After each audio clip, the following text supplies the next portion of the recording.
Welcome to A Court of Fairies and Fangirls. I'm Alex. And I'm Sarah. And this is a Sarah J. Maas fan podcast where we are obsessed with her books and can't stop thinking about it or talking about it. So we figured, why not record us thinking and talking about it? So we're going to break down chapters, go through each book separately, go into character analysis and any thoughts or kind of theories that we have about books, characters, plots, etc. And maybe play some fun games along the way. Exactly. So welcome and enjoy. All right, back for another mini-sode. Yes. Full of spoilers. Warning. Red flags. Warning. Don't listen. Don't listen if you haven't read. All the way through A Court of Silver Flames. Yes. All right. So. Before I guess we'll explain what the mini-sode is, but then I want to give a shout out to my reference. You have a reference? Yeah. Well, it's not like a real It is, but it's not. Go ahead. You can explain what okay. So today we're going to talk through the different, courts of Prythian. But even before that, I just had two things in our, reading from episode 3 that gave me, spoiler feels. Okay. That I just want to highlight because I didn't catch these the first time. Okay. So, when Feyre is interacting with the bog, she starts thinking about happy things. Yes. One of the things she was thinking of was a starry, unclouded night sky, peaceful and glittering and endless. Oh, I love it. That's a happy thing for her. She doesn't even know yet. Oh, it's going to be beautiful, Feyre, when you find out. Oh my gosh. So I saw that and legit squealed because I just was so happy. I was like, oh, it's Reese. Just because rereading this, I miss Reese. That's what's happening. I know. I'm like, why can't I be in the second book already? I know. But once again, speaking of connected to Reese, just a few pages before that, when she mentions something about Prythian. She says, Prythian was ruled by 7 high lords. Perhaps this she whoever... Hold on, wait, I can't speak. Oh, okay, so this is when they keep bringing up she, and she's like, we're like, who is she? Feyre goes, Prythian was ruled by 7 high lords. Perhaps this she was whoever governed this territory. If not a high lord, then a high lady, if that was even possible. And I was like, it is possible, You Feyre. make it possible, You Feyre. will be it one day. And the first. those just made me happy. So those are my spoiler happy moments from our last reading. That does make me happy. Right? Okay, so now we're going to dive in to the courts. The different courts. We're going to break them down and talk about them. Mm-hmm. You have a reference? I do have a reference. So I was just trying to take notes before this because I wanted to make sure I had, just at least highlights of things that I wanted to touch on. Yeah. And I Googled, because I started with the Dawn Court just because that was who popped up on my list first. And I was like, Dawn Court, I was like, who's their High Lord? I couldn't remember anything about them. And I was like, I don't want to go searching through the books trying to find it. So I was just Googling, Dawn Court ACOTAR. And wouldn't you know, there's an ACOTAR Wikipedia. Oh, God bless. And it's not like Wikipedia.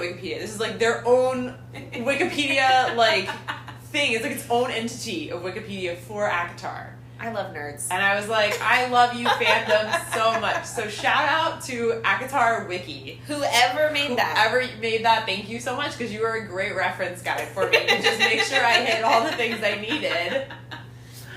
That's amazing. Yeah, so that was my shout out.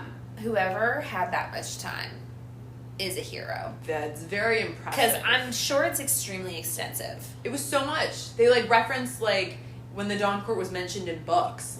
They're like, oh, in this book it mentions this about the Dawn Court. I was like, how are you referencing all of this? Right. Are you literally going page by page in every book? And then when a new book comes out, do they go through and update everything? It's a lot of work. Either way, I appreciate your hard work. God bless them. Yeah. So, Done. I know we were going to go in order of kind of the least talked about to the one that we have the most information on. Yeah. So I think that's a good plan. Which leads us to starting with Dawn, which Correct. we know the least about. We know least. And it is we remember the word solar, so it is one of 3 solar courts. Oh my gosh. I know you were struggling with that word. Crazy. And it came to me just the other day, on a plane randomly. I was like, solar, that's the word. But yeah, so it is the first of the it's the southernmost court of the solar courts. Correct. Okay, so some basic facts about Dawn. Mm-hmm. It's run by someone named Thiessen. Yep. Their power is of light, essentially. Mm-hmm. And I was also Googling, but it just like popped up on Google. I didn't actually click into any pages. Mm-hmm. But this is probably from that website. But it said that they specialized in tinkering, clockwork, and clever things. That is literally what I said. So yes. Okay, so thank you. Google referenced Akatar Wiki. God bless you. I know.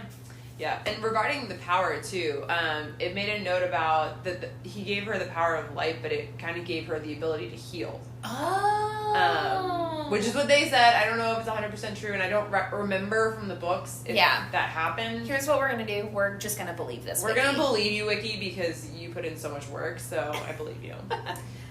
They also do have a small aerial legion of winged fairies called Peregrine. Okay. So is this kind of like the Illyrian? I don't know if they're like as big a deal as the Illyrian. I think they're fighting legion, because they didn't mention like any other like armies that they had, so I don't know if that's just kind of like their sole defense kind of thing. Okay. What do you picture when you think Dawn Court? Like, what aesthetic does this look like? I think like Morocco. I think like the sun's coming down, like very deserty, like reds and like yellows. And okay. That's kind of what I see. I like that. Aladdin-y type vibes. Yeah. That's what I think. What That's do you think? really cool. I was picturing the movie, not literally her, but like the color scheme of like the Marie Antoinette movie was what popped into my head. Very different. We're very different. I was picturing like lots of like I don't think marble's the right word, but just like tall ceilings, like white, like a golden white, like everywhere, and just like I was picturing something like really fancy.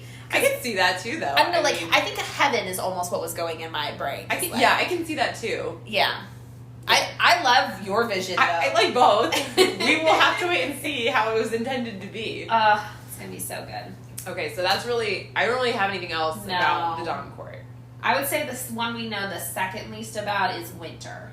Yes, so one of the 4 seasonal courts. Okay. Do you want to give a recap on winter? Yeah, it's about as much as Dawn. Yeah. So their High Lord is Callias? Yeah. Is that how you say it? Okay. Who's apparently quiet and cunning. They're one of the 3 courts that rebelled against Aramantha. The other 2 were... Who else was it? It was Summer and Day Court were the other 2. So the 3 of them were the ones that rebelled. But I feel like...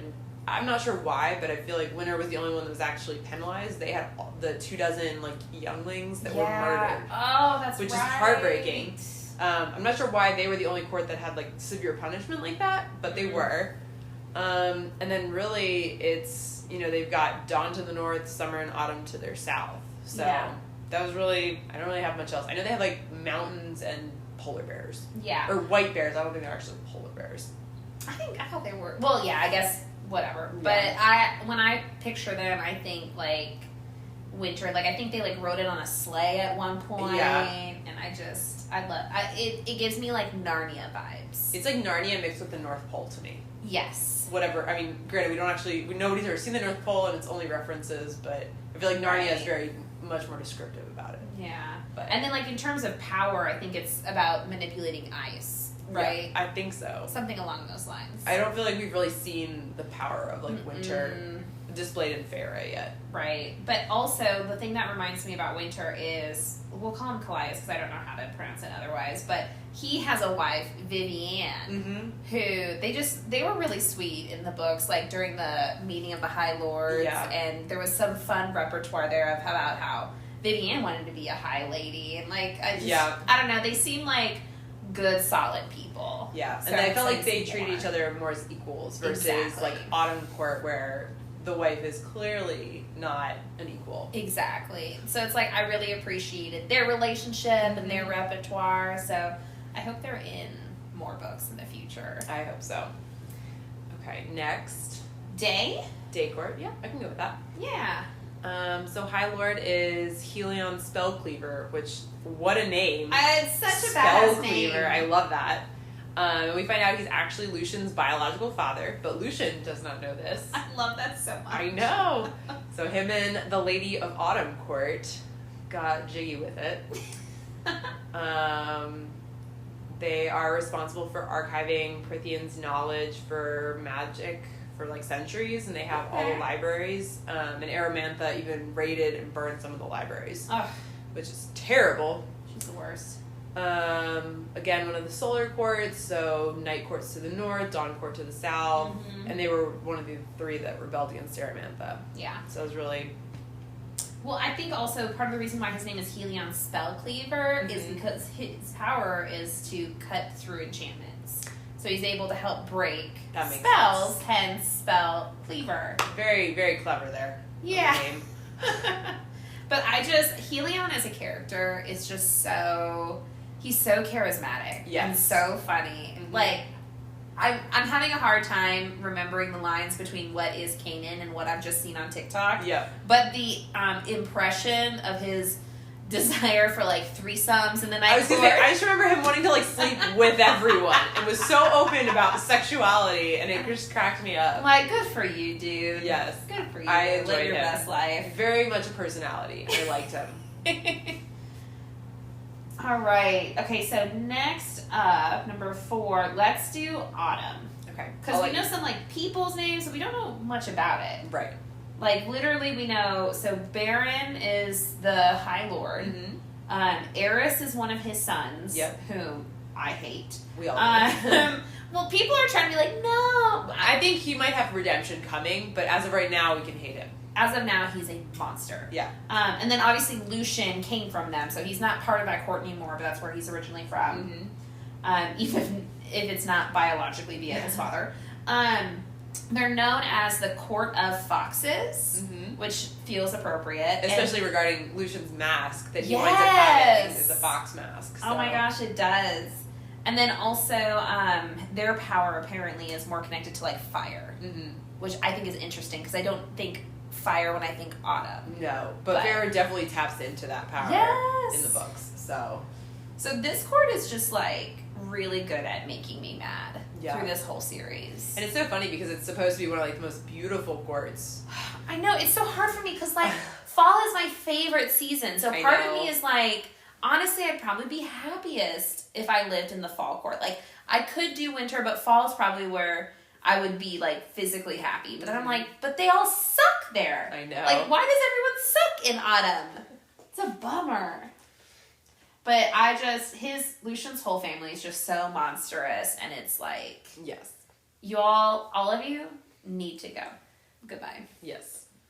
But especially Eris, him with Moore. The whole Moore situation, it's like... I think we're going to learn more about that. I'm sure we are, but it's just... what it shows me is like this generational cycle in the Autumn Court of manipulation and violence and, obsession with power. Yeah. So I don't like her interactions with Autumn. We'll see how that changes. Yeah. But that's kind of what Autumn feels like. I forgot to ask this for some of the other ones, but what do you think the aesthetic for Autumn Court is kind of like? I mean, to me, I feel like Autumn is everybody's got it in their mind. Like, you think, like, the beautiful leaves changing and just, like, the pretty colors and, I don't know. To me, it's very not exciting because I already have images of a true autumn. I feel like the solar courts are definitely the ones that are more imaginative because there's not exactly a reference. Yeah. But yeah, I just think like beautiful fall, like trees, like strolling through. For the homes, the main thing that keeps popping into my mind are like cabins, and I don't know why, but like a log wood outwards aesthetic on a house. I don't know why that keeps popping into my head. I don't know if I think that, but I guess it makes sense. Autumn is like when I hear all of that, I think about like the mountains, and that's why my brain goes to like that kind of thing. Now I don't picture it being like small. Like in California at Disneyland, they have this thing called like the Great California Adventure like Lodge, And it's this big lodge, and it's really beautiful on the inside. And I think that's kind of what my brain pictures as a possibility of what their, main courthouse looks like. Yeah. I'm trying to think, like, I don't think log cabin.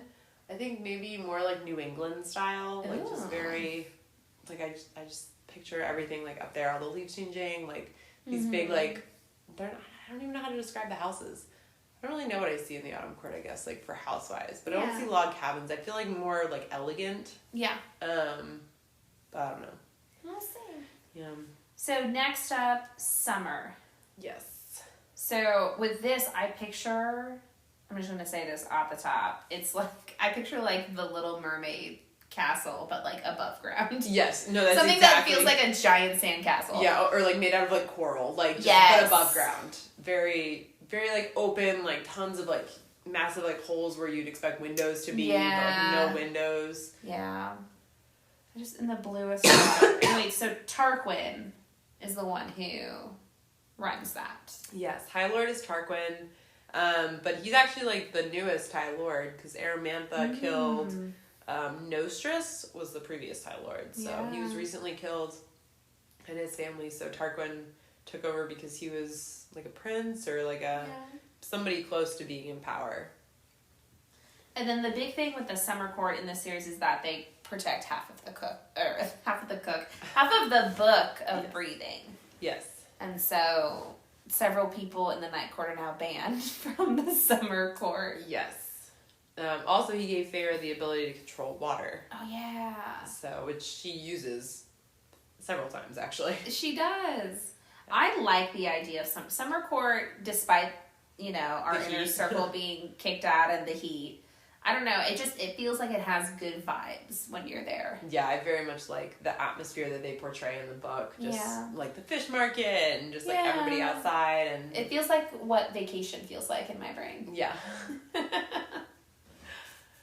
Okay, and then next up, second to last, let's talk about our least favorite, spring. I don't know if it's least favorite, but... That's true. Autumn is probably the least favorite. Yeah, but... so High Lord is Tamlin, which we know. He gives Feyre the ability to shapeshift, which is cool and useful. Very useful. Like, prevents her from dying, so it's a really good one. Yeah. One thing I remembered about the Spring Court that we didn't really see anywhere else was that they do that biannual tithe. Oh, yeah. Which, like, she was asking... Like, I remember her specifically asking Rhys about it in the night court, and they're like, no, we don't do that. Why would we do that? Like, we don't expect our subjects to give us, a tithe, but that's how the Spring Court, they're forced to pay tribute to the High Lord. And she has that whole debacle with, like, the, not mermaids, but... Yeah, I know what you're talking people about. People of the water. Yeah. No, I totally forgot about that. And the Spring Court also has that, Calanmai. Yeah. They have that whole ritual that... Again, I don't think you really see in the other courts. So it feels very, what's the word I'm looking for? Like... Ritualistic? Not like barbaric, but like... Something along those lines. I'm trying to think of the right word to describe it. I guess just very ritualistic, very... like rudimentary in their like thinking of how magic works and how the world works and how things should be. So it's like, at first Tamlin kind of portrays it as like, oh, I don't enforce rank in my court, and then it's like, I mean, you didn't with Lucian, but you got all these like 20 other things that are archaic. Yeah, archaic. That's the word I'm looking for. It feels like a very archaic court. Yeah. And then Tamlin's just like there by himself wasting away. So it's like, we'll see what happens. Because like no one's there anymore. Yeah. So it's like desolate basically. Yeah. And it's like which is the opposite of spring. Spring is like known for like abundance and growth, and it's just barren. Yeah. And they're also like the final frontier before the wall. Right. So like if anything is to happen, like it's gonna go down in Spring Court. Ooh. So... It's interesting. I'm curious how that will grow. And then finally, the best court. The night court. The night court. Which is kind of like split in two. You have the Court of Nightmares, which is where Hewn City is. Yep. And then you have the Court of Dreams, which is where Valaris is. Yeah, which I just want to be a part of so badly. So badly. So it has the mountains. It's known for winnowing. Kier, who's Moor's dad, oversees the Court of Nightmares. And so there's that like very clear barrier between that and Valaris. Yep. And most people don't even know Valaris even exists, which I think is kind of cool. Yep. And they have such a bad reputation amongst like all the other courts. Like everybody thinks these are savages but nobody really knows what goes on over there, which is interesting. They have such a reputation that people don't go there because it sounds so bad. Yeah. And they think they'll just, something bad will happen if they go over there. Well, the Court of Nightmares lives up to that reputation. They do, for sure. It's just the other half that no one knows about. Right. It's very much, like, it plays right into that classic, like, enemies to lovers thing, or, like, the morally gray character who's, like, actually good, because, I mean, in this case, like, the High Lord of it, Rhys, is exactly that. He puts on this air for, like, very specific reasons, but at his core, and at the court's core, there's a lot of beauty in it, too. Yeah. So, this is one of my, I'm honest to God, I'm gonna, like, cry, probably, when the TV show, like, reveals what this looks like. Oh, it's gonna be the most beautiful thing. It better live up to my imagery in my head. I know. Well, and then just, like, again, with these solar courts, I'm so curious. I know Rhys said at one point, like, it can't be night all the time. Like, we can't stop the sun. But I'm curious if there's, like, I don't know, how night gets infused in the day in that court, for example. Right. So it's like, even though it's technically daytime, how is this world different because it's still technically the night court? Like, I see, like, darker colors, like, deep, rich, like, rich toned colors in everything, and, like, how people dress. Yeah. And just, like, I see, like, fires going all the time, just, like, to, like, keep the warmth when it's, like, since it's night. I don't know. It just seems so pretty in my head. It seems so lovely. I know. And also, Farah is the first High Lady. Yes. Oh my gosh, that's the biggest thing. This is where the one and only High Lady lives. Yes. That's so funny. My next note was going to be that the Bat Boys exist there, but like I guess that one is important. Yes, we've got the Illyrians there. Love the Illyrians. Yes. Okay, but yeah, that's sort of like a really quick overview, just in case you needed a reminder of what the 7 courts are, what they look like, who runs them, and just some fun little facts about them. Yep. Thank you so much for listening to A Court of Fairies and Fangirls, a Sarah J. Maas fan podcast. Please rate, review, and subscribe. And let us know what you think. Jump in on the conversation. We look forward to chatting with you more next week. Bye-bye.